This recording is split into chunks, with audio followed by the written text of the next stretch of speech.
राजनीति पुश्तैनी हो गया। बाप बेटा बेटी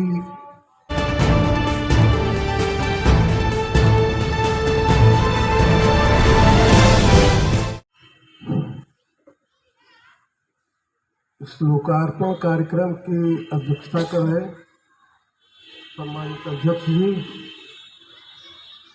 मंच पर उपस्थित सम्मानित मंच, उपस्थित भाई और बहन, पहले तो मैं क्षमा चाहूँगा, मुझे आने में विलम्ब हुआ, लेकिन उसके लिए मशीन दोषी है, मैं दोषी नहीं। गाड़ी खराब हो गई, फिर दूसरी गाड़ी किए, वो भी खराब हो गई, तो टेम्पो से आया। आपके कार्यक्रम में पहुंचना था, ये मेरा लक्ष्य था और उस लक्ष्य को हमने प्राप्त किया। इसके लिए मैं आप सभी लोगों से क्षमा चाहूँगा। अभी जिन मुद्दों पर चर्चा हो रही थी संविधान के, उसके मर्मज्ञ ये कहा जाए कि उसकी एक एक बारीकी, एक एक रेशा की जानकारी हम सभी लोगों को दे रहे थे।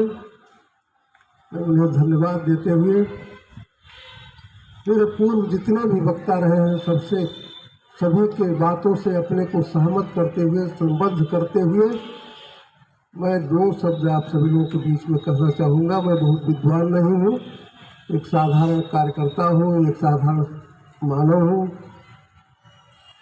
मित्रों, डॉक्टर भीमराव अम्बेडकर शुरू से आरक्षण के विरोधी रहे, ये हम सभी लोग जानते हैं।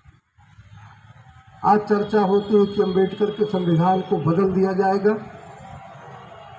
संविधान को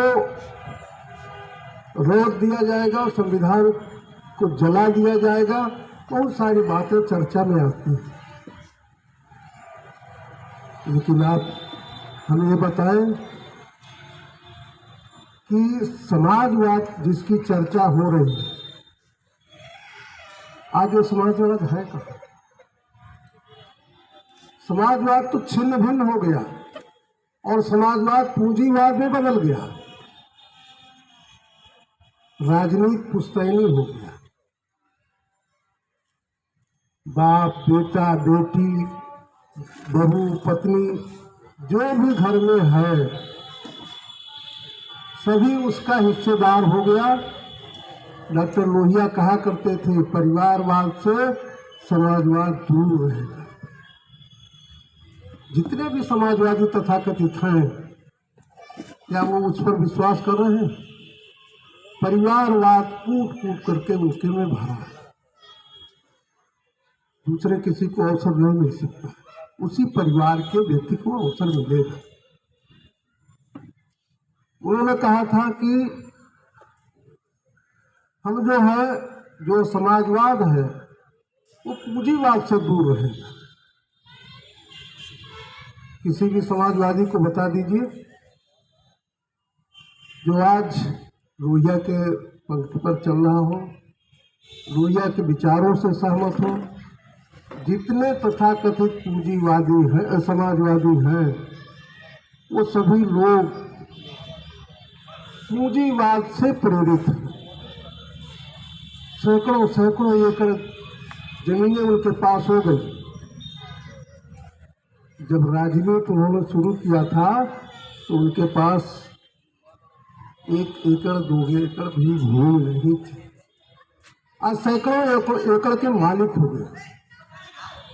5 स्टार होटल उनके चल रहे हैं, उनके पास अपना विमान हो गया है। क्या लोहिया के उस विचारधारा से सहमत है लोग? कतई नहीं सहमत है, लेकिन हम कहने के लिए समाजवादी हैं। आरक्षण का लाभ कौन ले रहा है? जिस परिवार में आरक्षण का लाभ किसी व्यक्ति को मिल गया, वो संयोग से IAS हो गया, IPS हो गया, तो वो समाजवाद के खेमे में आकर के आरक्षण का लाभ लेगा, उसका परिवार लेगा, उसके नाती पोता 7 पुश्त तक लेते रहे। उसका लाभ समाज को नहीं मिल रहा है। मैं अपने गांव का उदाहरण बताऊं, हमारे गांव में हरिजन बस्ती 40 लोगों की, और एक भी आदमी 75 साल बीत गया लेकिन एक भी आदमी सरकारी नौकरी में नहीं जा पाया। पढ़े लिखे भी हैं, हाई स्कूल, इंटर, बीए तक कर ली है, लेकिन उनको सरकारी नौकरी नहीं। नौकरी किसको मिल रही है? नाम नहीं लेना चाहूँगा किसी का, जितने भी आईएएस उस कैटेगरी के हैं उनके बच्चे उसका लाभ उठाए। तो कहने का आशय यह है कि समाज में संविधान जो बना उसमें इतनी विकृतियां पैदा कर दी गई है कि आप कुछ भी करो वह संविधान के अनुकूल होगा। सामने हत्या हो रही है लेकिन गवाह के अभाव में वो हत्यारा छूट जाता है। हम संविधान को दोषी मानते हैं, लेकिन संविधान जिस नियत और नियम के अनुसार बना था उसका एकदम एक अक्षर उसका पालन नहीं हुआ। आज जो लोग खूब चर्चा करते हैं कि हम संविधान की रक्षा करेंगे, संविधान का किताब लेकर के घूमते हैं, उनसे पूछना चाहिए कि संविधान में कहाँ लिखा हुआ है कि अगर चुनाव में आप पराजित हो जाते हैं तो आप भारतवर्ष में आपातकाल घोषित कर देंगे। क्या संविधान में लिखा है? क्या संविधान में ये नहीं लिखा है, लेकिन आपातकाल घोषित हुआ। आपातकाल में उस तथाकथित सत्ता पक्ष के लोग, तथाकथित मैं इसलिए कह रहा हूँ कि उसमें भी बहुत सारे लोग ऐसे थे जो उस विचारधारा से नहीं जुड़े हुए थे और उस विचारधारा का विरोध कर रहे थे। उन सभी लोगों को जेलों में बंद कर दिया, उनके सारे अधिकार खत्म कर दिए गए। पत्रकार अपने मन से कोई लाइन, एक लाइन नहीं लिख सकता था जब तक उनका अपना सेंसर बोर्ड जब तक स्वीकृति नहीं देगा वो पब्लिश नहीं हो सकती थी। तो उसका दुरुपयोग इस तरह से किया जाता है। मित्रों, बहुत समय नहीं लेना चाहूँगा। राजूलाल मिश्रा जी जो संचालन कर रहे थे उन्होंने 2 मिनट अवसर दिया था। संभवतः मैं बहुत आगे बढ़ गया हूँ, सीमा का अतिक्रमण कर रहा हूँ।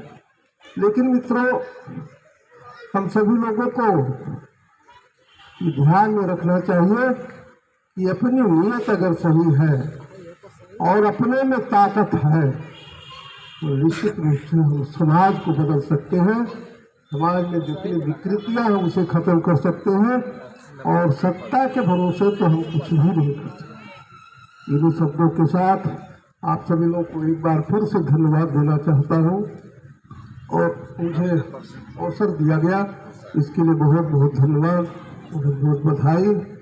पुस्तक का जो लोकार्पण हुआ है बहुत ही उपयोगी। अभी हमने कुछ पल्ला पलटा है, हमने देखा है कि बहुत ही उपयोगी पुस्तक है। वो पुस्तक आप सभी लोगों के पास होनी चाहिए और उस पुस्तक का अध्ययन करना चाहिए। बहुत बहुत धन्यवाद। जय हिंद, जय